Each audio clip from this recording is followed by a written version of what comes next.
بەمەبەستی بەهێزکردنی پەیوەندیە کۆمەڵایەتیەکان و ئاشناکردنی نەوەی نوێ بە خواردن و کولتوری کۆنی کوردەواری، پێنجەمین فستیڤاڵی گەورەدێ لە گوندی گەورەدەی سەربەناحیە ئاغجەلەری سنووری قەزای چەمچەماڵ بەڕێوەچوو.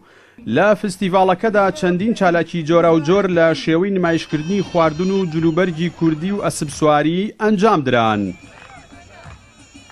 بەدڵنیایی و گرنگی خۆی هەیە بۆ ناسینی نەوەکانمان بە یەکتری، کۆبوونەوەیان دێخزم کە زۆر دەمێکێکمان نەبینەوە. ئەوە یەکەم. دووەمیش خواردنەکەم ترخێنەیە. ترخێنە خواردنێکی زیاتر لای سلێمانی زستانان لێنرێ.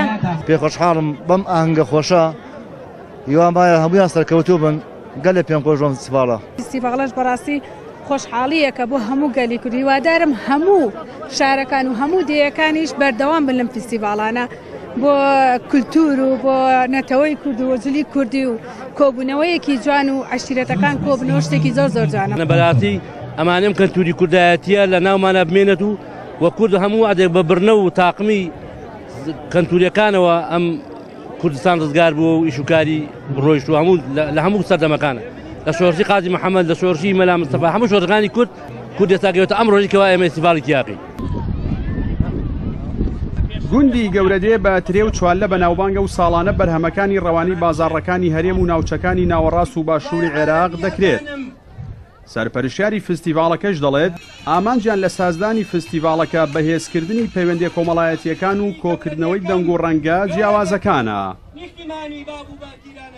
ئەنجامدانی ئەم فستیڤاڵە تەنها تایبەتە و ئامانجمان لەوەیە کە خزمەکانمان زۆر بڵاوین بە بۆنەی ئەو بارودۆخەی کە بەسەر کوردستان هاتووە هەمووان دەزانن. ئەمانەیە خزمەکان کۆبکەینەوە و چاویان بە یەک بکەوێتەوە، چۆن دەڵێ سیلەی ڕەحم و پەیوەندیە کۆمەڵایەتی و خزمایەتیەکانمان یەکتری دروست بێتەوە. ساڵ بە ساڵ ئەنجامدانی فستیڤاڵە کولتوریەکان فراوانتر دەبێت. ئەمەش ڕای شارەزایان و توێژەرانی کۆمەڵایەتی بەسەر دووبەرەی پێچەوانەدا دابش کردووە. بەشێکیان بە ئیجابی لێی دەڕوان و پێیان وایە ئەم چالاکیانە دەبنەوە هۆی ئاشناکردنەوەی نوێ بە کولتوری کۆنی کوردەواری. بەشەکەی تریش بە هۆکارێکی دەزانن بۆ دروستبوونی جیاکاری کۆمەڵایەتی و زیندووکردنەوەی گیانی عەشیرەتگەری لە کۆمەلگای کوردیدا.